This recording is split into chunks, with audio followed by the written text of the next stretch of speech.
Police वाले की audio leak आप कर देते, जो बेचारा कह रहा था कि 18 घंटे हो गए क्रेन भेज दो, वो जो आपने मरने के बाद लीक करनी होती है और सिंपैथी मीडिया पे गेम करनी होती है, वो एक दिन पहले कर लेते हुए ये सारे चैनल्स। तो मैं समझता हूँ पुलिस वाले और उसके बच्चे बच जाते। एक बंदा था मरी का, जिसने अपने घर में 100 लोगों को पनाह दी।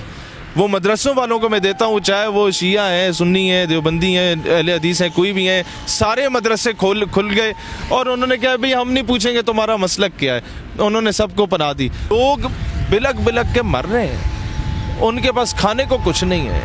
ये कौम कब बनेंगे भाई हम लोग? कायदे आज़म रहमतुल्लाह अलैह ने 2 रुपए अपनी तनख्वाह रखी थी after the creation of Pakistan और सारा अपना खजाना उठा के कौमी खजाने में महाजरीन के लिए दे दिया था। तो कौम ने क्या किया था? अपने घरों की डिविजन्स कर दी थी और एंड पे किसी को मक्खी लड़ती है, सैलाब आता है, आग लगती है, आंधी आती है, वो कोई अगर पीछे इदारा रह गया है जिसको आप कहते हैं हर काम में मदाखलत कर रहा होता है, क्यों कर रहा होता है? भाई इसलिए कर रहा होता है कि ये उल्लू के पट्टे सत्तू पी के सो जाती है। ये जिन लोगों की जिम्मेदारी होती है, चाहे वो कोई भी गवर्नमेंट हो, एंड पे अगर किसी ने काम करना होता है या आपकी पाक फौज ने करना होता है, ये रेंजर्स ने आके करना होता है और ये उन लोगों ने किया। मैं आपको लाख इख्तिलाफ हो सकता है मुशर्रफ से या से, लेकिन जो ये जवान है यार, कोई जवान 20,000 के पीछे वो सियाचिन की चोटी पे जाके शहादत नहीं देता, वो अल्लाह अकबर के नारे के पीछे देता है। कम अज़ कम उसका मोराल हाई रखो। जिन कौमों की फ़ौजें कमज़ोर हो गई हैं ना, कौमों ने उनका मोराल बूस्ट अप नहीं किया, डाउन किया है, तो उन कौमों का हाल फिर देख लो, जो इराक़ में हुआ, जो शाम में हुआ, जो लिबिया, सीरिया, इन सारे मुल्कों में हुआ, अफ़गानिस्तान में हो गया। वो 2 दिन नहीं टिक सकी फ़ौजें उनकी। तो कौम को मोराल हाई करना चाहिए। आपको पॉलिटिकली इख्तिलाफ किसी भी जनरल से हो सकता है, दैट इज़ समथिंग एल्स। फौज का मोराल डाउन करोगे, गर्क होगे बाकी मुल्कों की तरह। मैं कौम से कहता हूँ अब भी वक्त है, जाग जाओ इससे पहले कि बहुत देर हो जाए। मैं अपने तमाम यहाँ के दोस्तों से कहता हूँ कि यार दुकानदारी बाद में या बिजनेस बाद में, इंसानियत पहले होती है। खुदारा पाकिस्तान के साथ खिलवाड़ ना करो। अस्सलाम वालेकुम। वालेकुम सलाम। मड़ी में जो अफसोसनाक वाक़या पेश आया, क्या कहते हैं उस बारे में? इंसानियत मर चुकी है। एक बंदा अपने 2-2 साल के बच्चों के साथ, वो उन्हें सांस नहीं आ रहा सही तरीके से, उन्हें दूध कोई नहीं पिया हुआ बेचारों ने। वो एक होटल में जाता है कि यार मुझे 10 मिनट के लिए फ्रेश होने के लिए यहाँ पर आने दो, मैं अपने बच्चों के मुँह हाथ धुलवा देता हूँ। 50,000 रुपये, 60,000 रुपये, और आपस में तय किया होता है सारों ने कि इससे कम किसी ने दिया तो सारे बाइकआउट करेंगे। यार तमाशा बनाया हुआ है। पाकिस्तान का क्या इमेज जा रहा है दुनिया में? क्या इंटरनेशनल टूरिस्ट आएगा ये इस तरह की हालत देख के? और उसके बाद वो बेचारे बुजुर्ग हैं, वो वॉशरूम तक नहीं जाने दे रहे। इतना ये होटल माफिया जो है इसने बदमाशी मचाई हुई है। हम कौम कब बनेंगे भाई? एक फैमिली बेचारी बर्फ से निकल के, वो आधा उनके जिस्म बर्फ में होते थे, वहां से निकल के किसी तरीके से सरवाइव करके वो बेचारे मरे नहीं है, बच के अगर निकल आए हैं तो किसी गाड़ी में बैठ के अगर वो समझते कि यार हम लोगों ने नीचे जाना है, तो वो सिर्फ 30 किलोमीटर का सफ़र तय करने के लिए दे हैव टू पे 10,000 फॉर इट। 10,000 यार, 30 किलोमीटर आना जाना 1,000 में आराम से मुनाफे के साथ भी हो सकता है। आपने मुनाफा कमाना है, 1,500 ले लो, 2,000 ले लो, 8,000 10,000 की क्या तुक बनती है? और मतलब लोग, मुझे ये बताएं, लोग क्या दोबारा पाकिस्तान से मोहब्बत करना शुरू कर देंगे इस वाक़ियात को देखने के बाद? अकल दंग रह जाती है कि यार ये इंसानियत मर कहाँ गई है? इंसानियत मर चुकी है। आपकी गाड़ी अगर रुक गई है ना, उसको चेन लगाने के 5,000 रुपये, 10 मिनट के लिए चेन लगा के सिर्फ क्रॉस कराने के। गाड़ी चल नहीं रही, उसे धक्का लगाने के भी 5,000 रुपये। तमाशा नहीं बनाया होगा। एक बुजुर्ग है बेचारा जो मर रहा है, गरीब, उसे वॉशरूम जाना है, वो 18 घंटे से सड़क पे ख्वार हो रहा है। वॉशरूम जाना है, नहीं आपको पूरा कमरा बुक कराना पड़ेगा, 50,000 रुपये, 60,000 रुपये। कोई होटल इससे नीचे बात नहीं करेगा, क्योंकि अगर कोई इससे नीचे आएगा बाकियों की मार्केट गिर जाएगी, बाकी सारे उससे बाइकआउट कर देंगे। तमाशा नहीं बनाया हुआ यार। वॉशरूम जाने के 20-20 हज़ार रुपये तुम लोग ले रहे हो। मतलब लोग बिलक बिलक के मर रहे हैं, उनके पास खाने को कुछ नहीं है। ये कौम कब बनेंगे भाई हम लोग? कायदे आज़म रहमतुल्लाह अलैह ने 2 रुपए अपनी तनख्वाह रखी थी after the creation of Pakistan और सारा अपना खजाना उठा के कौमी खजाने में महाजरीन के लिए दे दिया था। तो कौम ने क्या किया था? अपने घरों की डिविजन्स कर दी थी। कि भाई आधे घर में हम रहेंगे, आधे घर में महाजर रहेंगे, जब तक स्टेट इनके लिए कोई नेमल बदल जो है वो तैयार नहीं करती। यार आप लोगों ने 4 घंटों के लिए लोगों को सिर्फ रखना था, क्या मौत पड़ती थी इससे? जब तक वो अली सतपारे की तरह कोई बहुत बड़ा इशू क्रिएट नहीं होता मीडिया पे, बहुत ज़्यादा ऑडियो वीडियो लीक्स नहीं होती, कौम निकलने के लिए तैयार ही नहीं होती।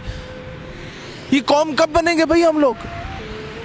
लोग उस वक्त सब कुछ देने को तैयार होते थे at the time of partition, जब खुद खाने को एक वक्त की रोटी नहीं होती थी, वो अपनी रोटी जाके मुहाजिरों को दिया करते थे। आज ये नौबत क्यों आई है? अब तो घर के सामने आप गाड़ी पार्क करें किसी के, लोगों नहीं सड़क पे रखो, घर के सामने पार्क करोगे तो इसके भी 10,000 रुपये दो। क्यों? क्योंकि मजबूरी है ना, नहीं करेगा तो क्या करेगा, मरेगा बेचारा। और उसके बाद क्या करना है, आप वहाँ से उतर रहे हैं, गाड़ियाँ अपनी पार्क करके लोग बर्फ़ में जब वहाँ से उतरने लगे कि यार चलो यहाँ से पैदल चल के जाते हैं, कोई गाड़ी मिल जाए उसको इशारा करो कि जनाब मुझे नीचे मेन टोल प्लाजे तक छोड़ दो, सिर्फ 25-30 किलोमीटर दूर है, ये इतना भी नहीं है। उसके कितने पैसे? 10,000 रुपये। यार 30 किलोमीटर या 25 किलोमीटर आने जाने का अगर आप 1000 भी लेते हैं तो आपके 500 या 400 या 300 पेट्रोल बहुत भी महंगे ना, 200 की बचत हो जाती है, 1500 ले लो, 2000 ले लो। यार घंटे का सफ़र है आने जाने का, 10,000 8,000 लोग इस चीज़ का चार्ज किस खाते में कर रहे हो? मैं कहता हूँ अगर ये मामला कश्मीर में होता ना या गिलगित बल्तिस्तान में होता, लोग अपने घर खाली कर देते, लोग एक कमरे में कोने में रह लेते, 100 150 बंदों को अपने घरों में ठहरा देते। मैं गिलगित होके आया हूँ और हमारी कौम पे अफसोस है मुझे कि मैं अभी पिछले हफ्ते शारजा में एड्रेस करने गया पाकिस्तानियों से, तो दुबई में शारजा में रसूल खैमा में पूरे अमारात में जहाँ जहाँ क्रिश्चियंस की दुकानें थीं 25 तारीख से लेके दिसंबर से लेके यकम तक, न्यू ईयर तक, वो क्रिसमस की खुशी में लोगों से उन लोगों ने 50% ऑफ कर दिया था कि जनाब क्रिसमस है, हमारा मजहबी त्यौहार है, तो हम लोगों ने फ्री मतलब 50% फ्री कर दिया है। मुसलमान खरीदे, यहूदी खरीदे, हिंदू खरीदे, सिख खरीदे, ईसाई खरीदे।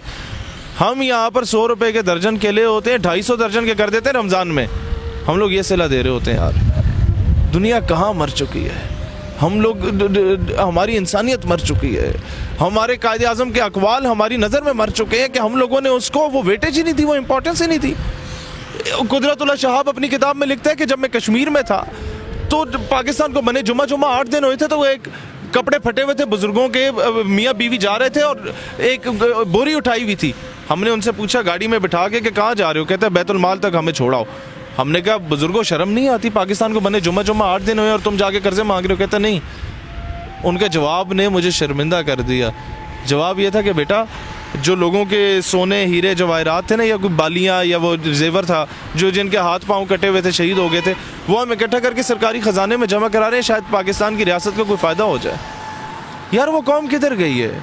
वो कौम किधर गई है कि एक बुजुर्ग ट्रेन में रो पड़ा था, नया नया पाकिस्तान बना था, कि मेरे पास टिकट के पैसे नहीं है, और टिकटी कहता है पाकिस्तान किस तरह चलेगा, आपके पास टिकट के पैसे नहीं है। खैर आप नहीं दे सकते तो मैं आपकी जानिब से पैसे दे देता हूँ, लेकिन टिकट के पैसे देने पड़ेंगे ताकि पाकिस्तान की रियासत चले।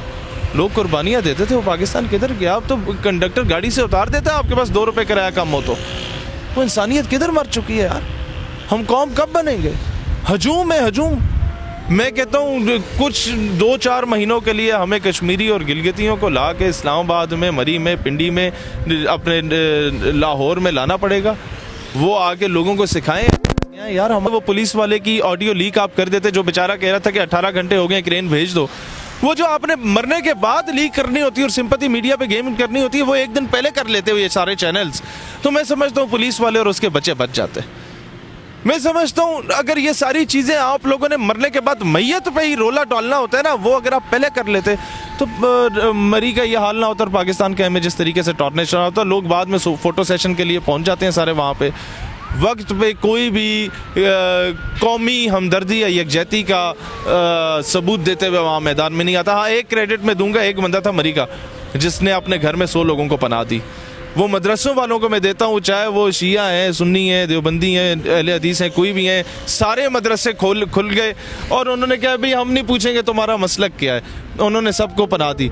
और एंड पे किसी को मक्खी लटती है, सैलाब आता है, आग लगती है, आंधी आती है, वो कोई अगर पीछे इदारा रह गया है जिसको आप कहते हैं हर काम में मदाखलत कर रहा होता है, क्यों कर रहा होता है? भाई इसलिए कर रहा होता है कि ये उल्लू के पट्टे सत्तू पी के सो जाती है। ये जिन लोगों की जिम्मेदारी होती है, चाहे वो कोई भी गवर्नमेंट हो, एंड पे अगर किसी ने काम करना हो तो ये आपकी पाक फौज ने करना होता है, ये रेंजर्स ने आके करना होता है, और ये उन लोगों ने किया। मैं आपको लाख इख्तिलाफ हो सकता है मुशर्रफ से या से, लेकिन जो ये जवान है यार, कोई जवान 20,000 के पीछे वो सियाचिन की चोटी पे जाके शहादत नहीं देता, वो अल्लाह अकबर के नारे के पीछे देता है। कम अज़ कम उसका मोराल हाई रखो। जिन कौमों की फ़ौजें कमज़ोर हो गई हैं ना, कौमों ने उनका मोराल बूस्ट अप नहीं किया, डाउन किया है, तो उन कौमों का हाल फिर देख लो, जो इराक़ में हुआ, जो शाम में हुआ, जो लिबिया, सीरिया, इन सारे मुल्कों में हुआ, अफ़गानिस्तान में हो गया। वो 2 दिन नहीं टिक सकी फ़ौजें उनकी। तो कौम को मोराल हाई करना चाहिए। आपको पॉलिटिकली इख्तिलाफ किसी भी जनरल से हो सकता है, दैट इज़ समथिंग एल्स। फौज का मोराल डाउन करोगे, गर्क होगे बाकी मुल्कों की तरह। मैं कौम से कहता हूँ अब भी वक्त है, जाग जाओ, इससे पहले कि बहुत देर हो जाए। अब मैं अपने तमाम यहाँ के दोस्तों से कहता हूँ कि यार दुकानदारी बाद में या बिजनेस बाद में, इंसानियत पहले होती है। खुदारा पाकिस्तान के साथ खिलवाड़ ना करो।